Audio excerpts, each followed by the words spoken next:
YTBC. This is your boy, Coach Shelton Harrison, and coaches in the NYC, man. We at the national championships. Got two of my athletes, Katie and Jazz. They here representing. Jazz done dropped a whole lot of time off her 400 time, and now, buddy, we just waiting on the big grand finale. But guys, I want to talk about something, and it kind of just popped into my head. I really want to talk about, okay, why some fighters are not very successful and some fighters are very successful. I want to talk about that. I want to talk about coaching, okay? Guys, we're sitting around here, running around here, everybody's kind of banging our heads against the wall. Ghetto superstar boxing, you probably hitting your head. A lot of us guys, we're hitting our heads against the wall, Blood, 78, a lot of us, man, town, we're hitting our heads against the wall because we're sitting here trying to figure out, why won't these guys take these tough fights? Why won't boxing step up like the UFC? Why won't they do that? You see, here it is, man, and I'm going to break it down to y'all as simple as I can break it down, okay? And this might go over some of y'all head, but it's not for everybody. This is for really the person that's thinking with a clear conscience, you, okay? Guys, when y'all was in school, all of us grown men, us grown men, when we were in school, how do we settle our differences? Sometimes you didn't fight because it didn't have to come to that. But a majority of the time, check your histories. We started our differences with our fist. And, we kind of lived to fight another day, okay? We started our differences with our fist. Well, let's talk about this generation. We dealing with the fighter, this age of fighter, okay? And we're talking about like the young 30 to mid 25-year-olds and under. We're dealing with the generation, man, of guys and fighters who parents. And I'm not saying all the fighters, but I'm talking about their parents. They're more now teaching the kids how to resolve things diplomatically, politically correct.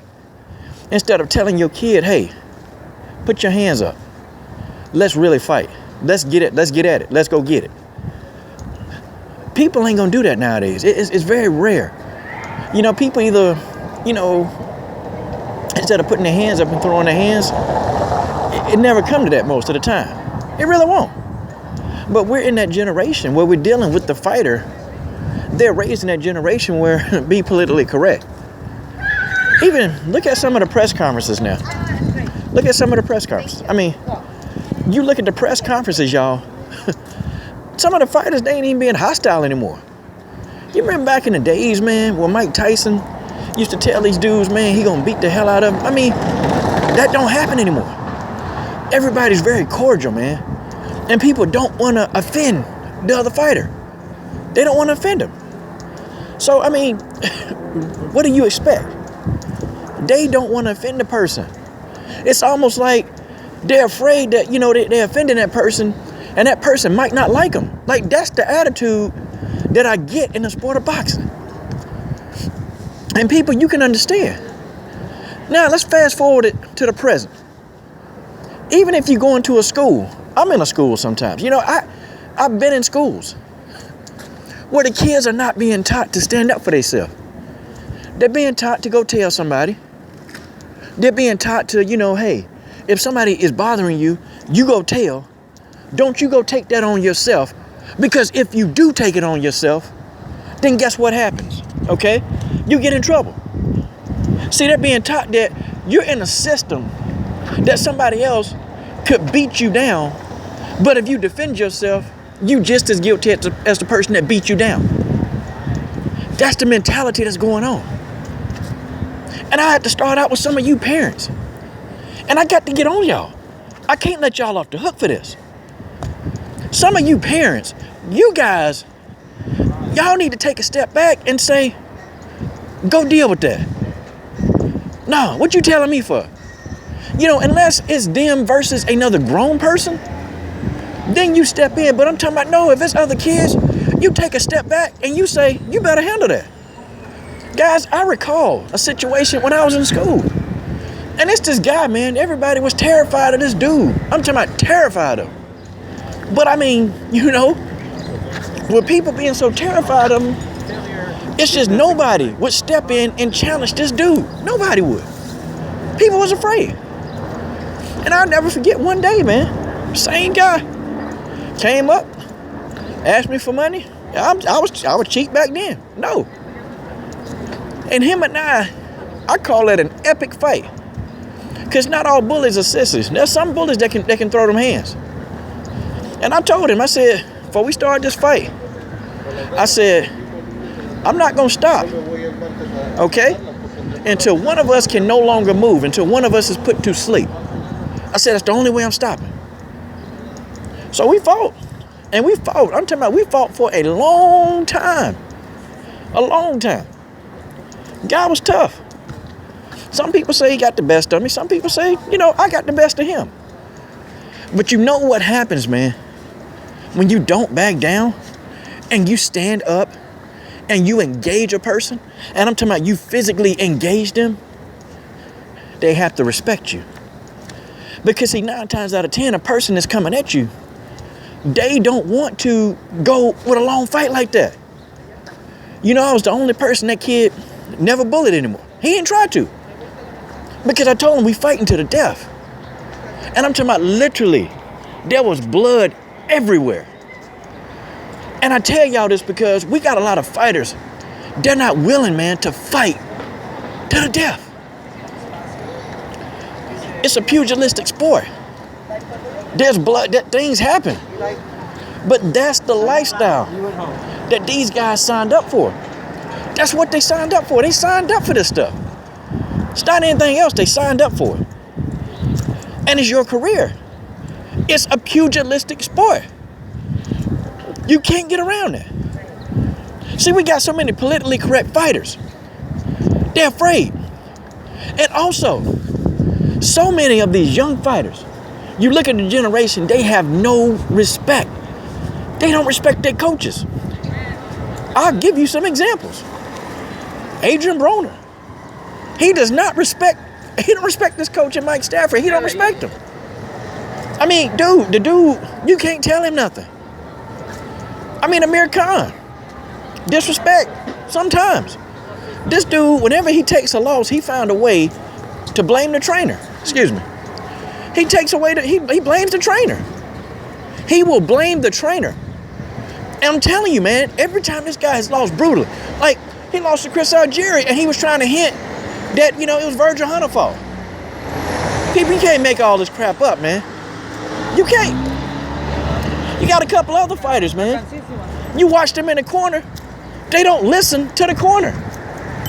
Sergey Kovalev, he know that John David Jackson is a great trainer. He know this. We can't get around this. He know it. But guess what happened? He don't really respect and acknowledge John David Jackson. Now that's a fighter that disrespects his trainer, like completely disrespect him. This guy don't even acknowledge him. People, I've had that happen. You see, it's like you telling somebody something and you telling them something and you trying to break it down to them. And they can't hear you. They won't hear you because they don't respect your opinion. They don't respect what you say, so they don't want to hear what you got to say. I've had athletes that they grow because the athletes that are like a sponge, they want to be guided. They know your track record. They want to be guided in the right direction. They want to be a vessel of just a willing vessel just for you to put information into them. Those are the athletes, man. I'm talking about they go on to win championships. They go on to do everything. They go on to become legendary. But these are always the people, y'all. And I kid y'all not. These are all the people that they start out with nothing. They're not good. They can't do anything right. They just want to be taught. They don't mind being criticized. That's another thing. I'm going to go deep in this video. That's another thing. These young guys, they can't take criticism. They can't take it. Because you criticize somebody and criticize them, but you criticize them for the right reason. There's two kinds of criticisms. One is a criticism where you're not offering no solutions. The second is a criticism where you're doing it because you are trying to see that person succeed. These young fighters, they can't take any criticism. And they can't take it, and they don't make adjustments. I saw Mike Stafford tell Adrian Broner something 12 times. I counted. I counted how many times he told him. And guess what happened? Adrian Broner, not only did he not make adjustments, he told Mike Stafford he got it. Them the kind of athletes right there, y'all, I'm telling y'all, they never gonna reach their full potential because they don't listen. You can tell them. If they're young athletes, sometimes you understand because they're immature. And that's immature, stupid things that young athletes do. But see, when you get to be an adult and you can't listen to wisdom, you in trouble. And I'm telling every single young athlete that's running around here, listen, you gotta be a vessel. You gotta execute. Because when the person chooses not to execute with the coach that's got the knowledge, no matter how simple it seems, because some coaches, great coaches, understand that simplicity is the best policy. Simplicity. Complexity don't get you anywhere. Only confused. Now I'm dropping some serious wisdom right now. I'm trying to tell y'all, that's why these young guys don't want to take these fights. That's why we got so much ducking right now. Look at the generation, man. These guys don't know how to handle, they really don't know how to handle criticism, and they're too politically correct.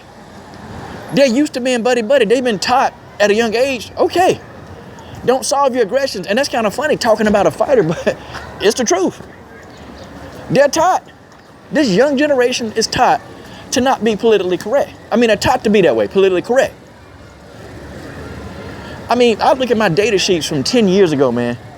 I had athletes 10 years ago. I had athletes, much of them that were talented.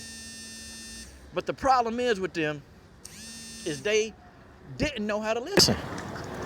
They don't have good listening skills, and so they can't ever achieve the greatness that you're trying to get them to do. They can't do it. And I don't care if you're a coach, you're a trainer, I don't care how good they are. If they can't take simple instructions, they're never going to be the best that they can be. You're never going to get it out of them. I got the most out of these athletes that knew not one thing. They didn't care. All they wanted to do was get better. They'll take the lumps. They're not looking for instant gratification. Those are the athletes that shine. Every last one of them, they shine. I'm telling y'all, that's why so much, and I had to sit and really ponder and thinking about why so much ducking, why so many guys won't call each other out, why so many guys won't do what they got to do. I mean, guys, this is why. In the sport of boxing, this is why. That's why these guys won't do it. That's why these guys they will not do what they're supposed to do. They won't call them out. They won't take these tough fights. They ain't gonna do it. And that's why I've been harking. In the UFC, totally different animal. They're in an environment where they have to. And it's probably guys in the UFC, I almost dropped my phone. It's probably guys in the UFC, they probably didn't want to fight somebody. They don't have a choice. They're under one guy who's forcing all of them to fight each other. All of them. They got to fight each other. So, it is what it is. But in boxing, no. No, boxing, I think of boxing as the parent. That's the motherly figure, the fatherly figure. Okay, well, you ain't got to fight him. Listen, let me talk for you. Let me talk for you in the press conference. You just let me handle this.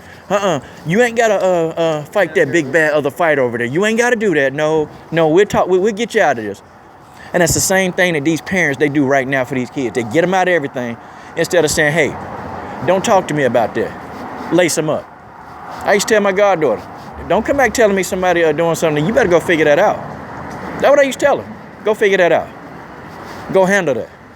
You're not finna call me with somebody your own size and age and weight, and you got a problem with them. Nah, figure that out. And if they ain't gonna listen, then you put hands on them. That's just how it is. This is your boy, Coach Shelton Harrison. I'm done. On Location Live, NYC.